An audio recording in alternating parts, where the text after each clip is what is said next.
Picture lang for sure. Marlo? Thank you. Marlo, yeah. Yes, ma'am. You're nominated ka right now. Yes, opo. Saan nominated na Sa category? Best New Actor po. Okay, For Haunted Mansion. Kinakabahan ba? Medyo kasi, syempre first movie ko tapos na-nominate ako this time around.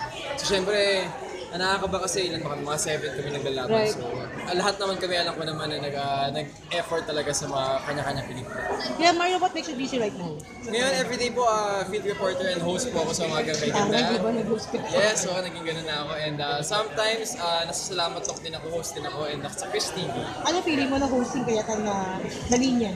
Ay, syempre masaya. Unang-una habang wala akong ginagawang project, nakapag-venture ako sa ibang career. Unang-una, hindi naman lahat nakakapag-shift from being an actor to being a host. Because it's a different field, and masaya-masaya ako dahil kahit paano dito ay naging regular ako. For 6 months na yata ako nasa Magaling. Marami kasi sa mga fans yung nakakamiss pa rin syempre sa mga Janela.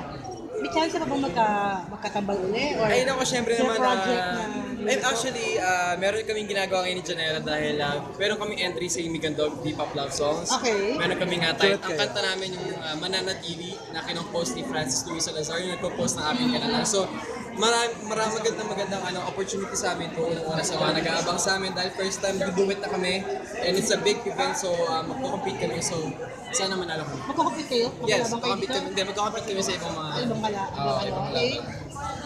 So, si Janelle is gonna be paired with another actor na this project. Pero may mga fans kayo na hindi talaga bumibitaw. So, Oo, talaga, hindi talaga sila. message mo sa kanila na inaaway na nga nila sa Siyempre, mapasalamat ako dahil walang sawa yung suporta nila. Pero hindi naman kasi dito nagtatapos. Tulad ni Dog, hindi namin na-expect meron kami song together. And siyempre, kinatawa na naman nila. And umisamis ko kita pa rin kami, nag-1 week episode kami sa Chris TV. So hindi pa din nawawala yung tandem namin.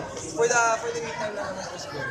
Actually, bukas mag-shoot kami ng music video. And last week, Pero hindi trabaho, let's say you go out. yeah, minsan kumakain kami sa labas. Kasama mom niya. Kasama din yung mami niya.